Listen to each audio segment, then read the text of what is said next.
Welcome to the next installment in my video lecture series for microeconomic principles.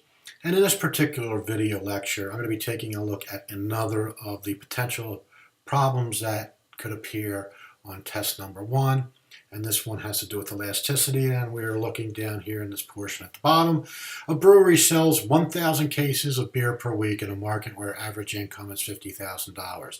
The average income increases to $55,000, and 1,100 cases are sold during a week. Calculate the income elasticity of demand and interpret the result. So this is the formula here, and you'll be given this formula. So all you need to do is to plug in the appropriate information. So here we have the appropriate information.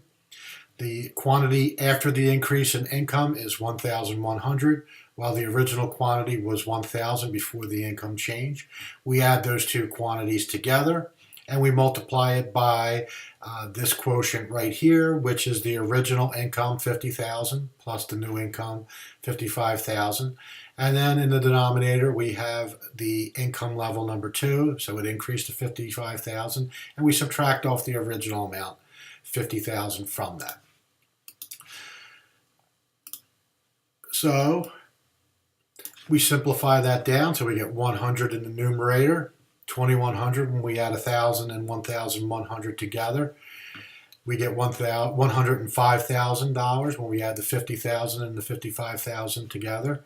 And then when we subtract 50,000 from 55,000, we get 5,000 in the denominator. And if we simplify that down even further, we get on the left-hand side 0.0476. That's 100 divided by 2,100. And on the right-hand side, we get 1,500, or 105,000 divided by 5,000 gives 21. And when we multiply those two together, we get an income elasticity of 0.9996. So again, what is the interpretation of this? It's going to be a 1% change in income.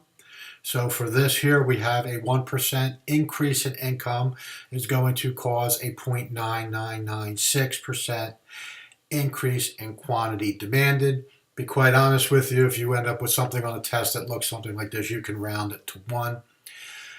And it is a positive number. You notice that on this particular formula, there was no absolute value. So we are concerned with whether or not this is a negative or a positive coefficient that we get for the income elasticity.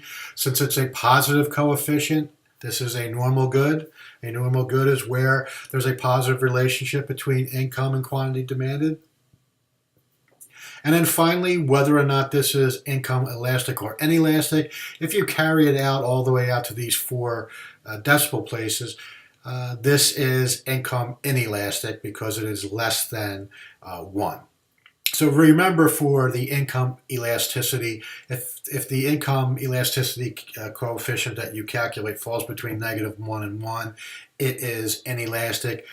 Again, I said for the purposes of the exam, if you get something that's this close to 1, it's obvious that you can round that to 1 and state that it is unitarily elastic.